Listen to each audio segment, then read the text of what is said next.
রামনবমীর দিন থেকে আগুনটা লাগানো আছে, সেই আগুনটাকে থামানোর চেষ্টা করছি। দাঙ্গা হতে দেব না, দেব না। যাওয়ার পর এই বাংলায় অবশ্যই আরেকটা সংঘর্ষ হবে, কারণ তৃণমূল এই বাংলায় এবার ধরাশায়ী হতে চলেছে। স্বাভাবিকভাবেই তৃণমূলের নেত্রী মমতা ব্যানার্জি, যিনি প্রতিহিংসা রাজনীতির বিশ্বাসী, তিনি প্রতিহিংসা রাজনীতি তো করবেনই। তার জন্য সকলকে প্রস্তুত থাকতে হবে।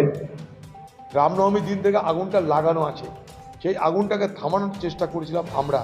আর বিজেপি আর তৃণমূল একে অপরের বিরুদ্ধে দোষ দেওয়ার প্রতিযোগিতা করেছিল, কেউ এটাকে থামানোর চেষ্টা করেনি। সেখানকার এমএলএ তাকে দিয়ে মমতা ব্যানার্জি বলাচ্ছে যে মুসলমানরা সংখ্যা বেশি, হিন্দুদেরকে জলে কেটে ফেলে দেওয়া যায়। এটা কিন্তু কোনো মুসলমান সমর্থন করছে না, তারা নিজেরা এই প্রশ্রয়টা দিয়ে সেখানে বাতাবরণটাকে উত্তপ্ত করছে, বাতাবরণটাকে উত্তপ্ত করছে। সরকারের দায়িত্ব। মমতা ব্যানার্জি নিজে যখন মুকেশ কুমার সরে যায়, মমতা ব্যানার্জি নিজে ঘোষণা করলো এবার দাঙ্গা হবে, কে ঠেকাবে? তো দাঙ্গা যে হবে মমতা ব্যানার্জি আগেই জানে, তো দাঙ্গা তাকে করাতেই হতো। অধীর চৌধুরীকে হারাতে দাঙ্গা তার প্রয়োজন ছিল। সেই দাঙ্গা লাগানোর পর দাঙ্গা থামানোর সে চেষ্টা করেনি।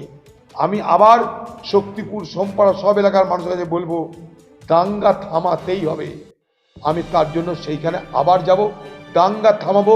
অধীর চৌধুরী যতদিন বেঁচে থাকবে দাঙ্গা হতে দেব না, দেব না, দেব না।